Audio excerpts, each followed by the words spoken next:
Paz e graça seja na vida de todos. Hoje nós vamos estudar o capítulo 49 de Gênesis.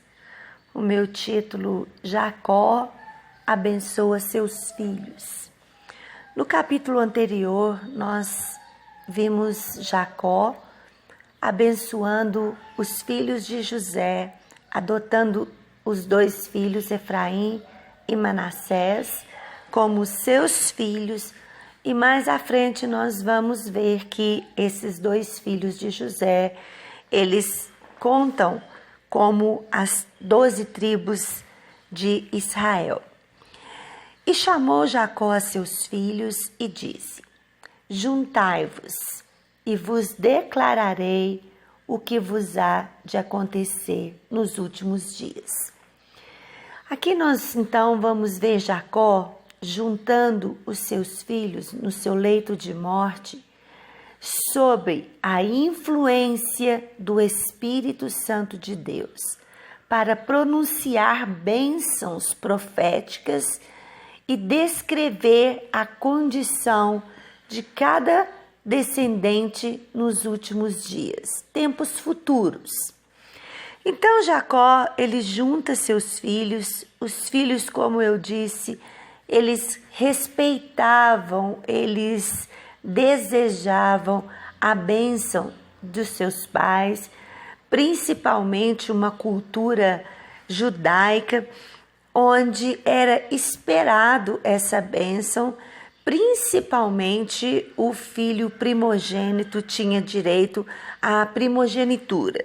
Nós vamos ter alguns destaques aqui, principalmente para Judá, que viria a ser a tribo de Judá, e nós vamos ver também uma bênção mais extensa, o relato tanto para Judá quanto para José, porque neste capítulo aqui José vai receber a sua bênção. O capítulo anterior ficou para os filhos de José.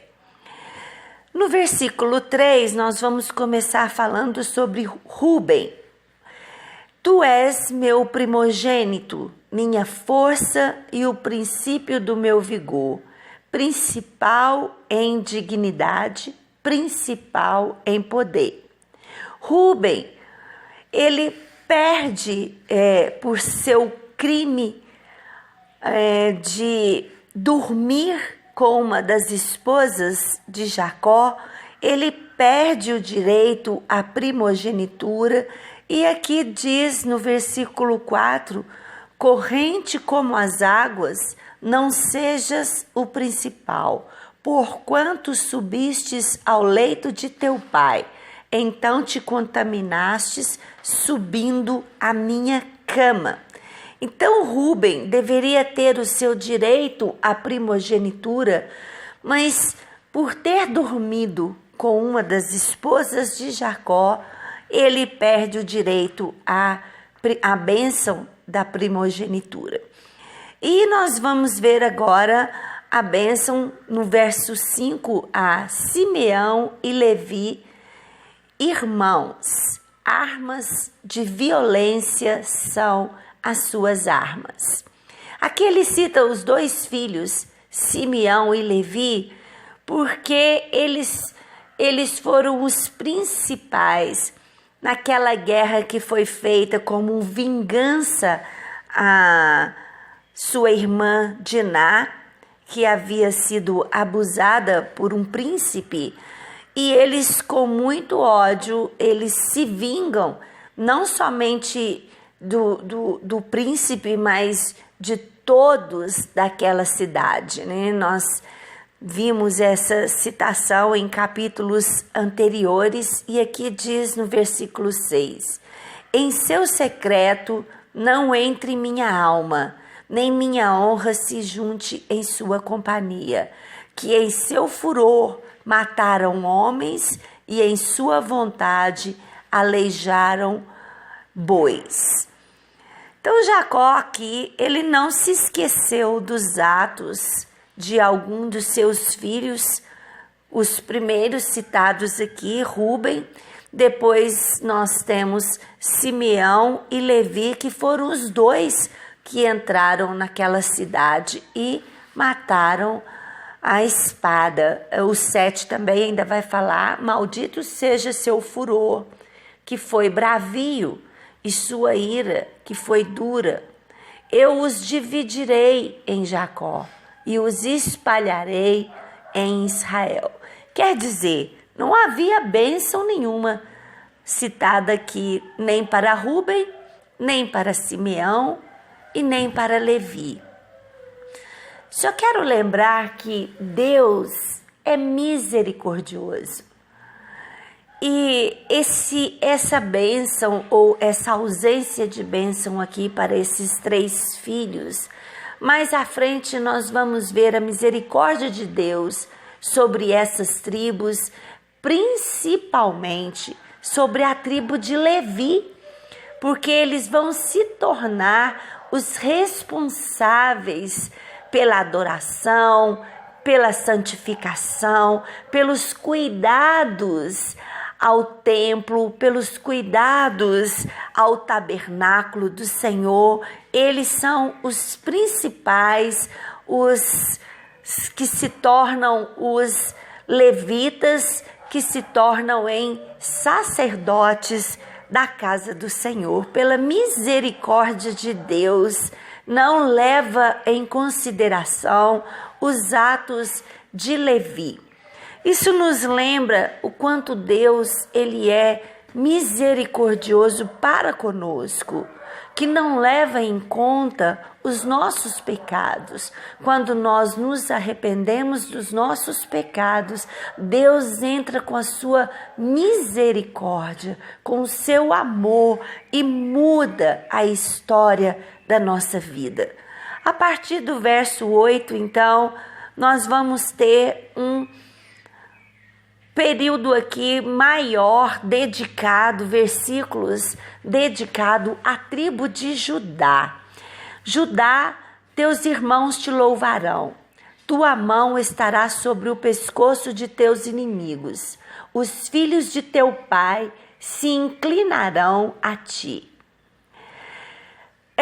Judá, ele é destinado à tribo de Judá. Nós temos citação em Números, no verso 10, 14, também em Juízes, no capítulo 1, versículo 2.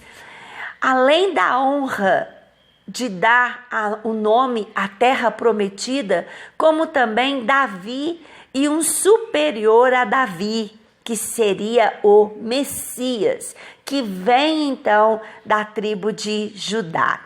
Surgiram a partir dele chefes entre as tribos.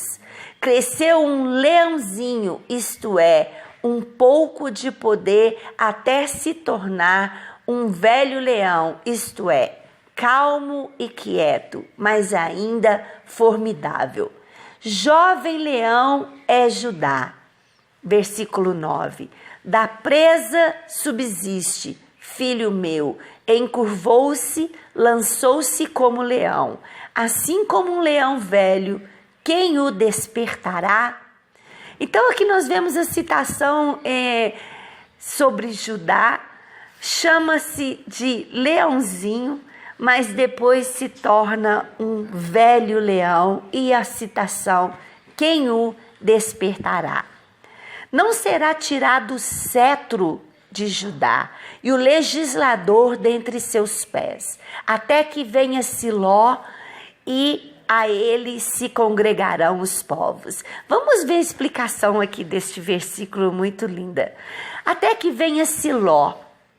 Siló, esta palavra obscura, é interpretada de várias formas para significar os enviados. Citação em João 17:3, também a semente, Isaías 11:1, a paz ou prosperidade, Efésios 2:14, isto é, Messias, Isaías 11:10, Romanos 15:12, e quando ele vier, a tribo de Judá não deve mais se orgulhar de um rei independente ou de um juiz próprio. Citação de Calvino. Então, de Judá, nós temos o que gera o nome de judeus, nós temos reis, como Davi, e nós temos Jesus, o Messias, que descende da raiz de Jessé, que descende da raiz de Davi. Muito lindo essa citação, tudo isso que nós estamos aprendendo a partir dos filhos de Jacó. Atando a vide, seu jumentinho, e a videira, o filho de jumenta, lavou no veio da sua roupa, e no sangue de suas uvas seu manto. Continuando a citação sobre o Messias. Seus olhos mais vermelhos que o vinho, e os dentes mais brancos que o leite. Depois nós vamos entrar aqui em Zebulon, mais um filho. Zebulon em portos de mar habitará, e será para porto de navios, e seu termo até Sidom. Zebulon deveria ter sua herança no litoral, perto de Sidom, e se envolver com aquele estado em atividades marítimas e comércio. Então a bênção de Zebulon viria em litorais, perto de mares, bênção de prosperidade envolvendo comércio marítimo. Isacar, asno de forte estrutura, deitado entre dois apriscos. Isto é, para ser ativo, paciente, dado ao trabalho agrícola, estabeleceu-se na Galiléia inferior, uma boa terra, estabelecendo-se meios cananeus, onde por uma questão de quietude se curvaram para suportar e tornaram-se servos de tributos. Então a tribo de Isacar, ela se estabeleceu em meio aos cananeus. Eles, por uma forma pacífica, eles se dobram e se tornam, então, servos, pagam tributo aos cananeus. E viu descanso, continuando falando, e viu descanso que era bom e que a terra era deleitosa, e baixou seu ombro para levar e serviu de tributo. Então eles se acomodaram numa terra boa e acabou sendo servos dos cananeus. Dan julgará seu povo como uma das tribos de Israel. Será Dan serpente junto a caminho, víbora junto à vereda, que morde os calcanhares dos cavalos e faz cair por detrás dos cavaleiros deles. De Dan vêm os juízes. Uma serpente, uma víbora, implica sutileza e estratagema. Tal era preeminente o caráter de Sansão, o mais ilustre dentre os juízes. Vem então da tribo de Dan. Tua salvação espero, ó Senhor. Gade, exército o atacará, mas ele contra-atacará ao final. Então, nós vamos aqui continuando. Naftali, serva solta que diz belas coisas. A melhor interpretação que conhecemos é esta. Naftali é um servo vagando livremente. Ele dispara ramos bons ou chifres majestosos. Naftali seria localizado em um território tão fértil e pacífico que, alimentando-se dos pastos mais ricos, seria como um servo ramificado de galhados. Depois nós vamos ver José, do teu pai, 25, o qual te ajudará, e do Todo-Poderoso, o qual lhe alcançará como bênçãos dos céus, e de cima como bênçãos do abismo que estará abaixo, como bênçãos do seio da sua madre. As bênçãos de teu pai foram maiores que as bênçãos de seus progenitores, progenitores. Até o termo das colinas eternas serão sua cabeça de José, e sobre todo o topo da cabeça que foi separado de seus irmãos. Então José também, ele leva aqui alguns versículos para falar sobre a bênção sobre José, sendo os maiores, sendo cabeça sobre os seus irmãos. E Benjamim é chamado de lobo arrebatador, de manhã comerá a presa e à tarde repartirá os despojos. Todos esses irmãos recebem a bênção de seu pai, com exceção dos 3 primeiros, que foi Rúben, que foi Simeão e que foi Levi. Lembrando novamente sobre a misericórdia de Deus sobre a vida de todos eles e se tornam tribos em Israel. Ao final, nós temos Jacó no seu leito de morte, pedindo para ser sepultado junto com Abraão, junto com Isaac, lá naquela capela, naquela gruta que foi comprada para sepultar Abraão, Isaac, Sara e Lia também. Isso demonstra que Jacó está dizendo: eu venci com a minha fé, como os meus pais também venceram, e quero estar junto com eles. A fé de Jacó se igualando à fé de Abraão, à fé de Isaac, e querendo ser sepultado junto com eles, encerrando sua carreira e guardando a fé. Amém? Fica essa palavra para sua meditação.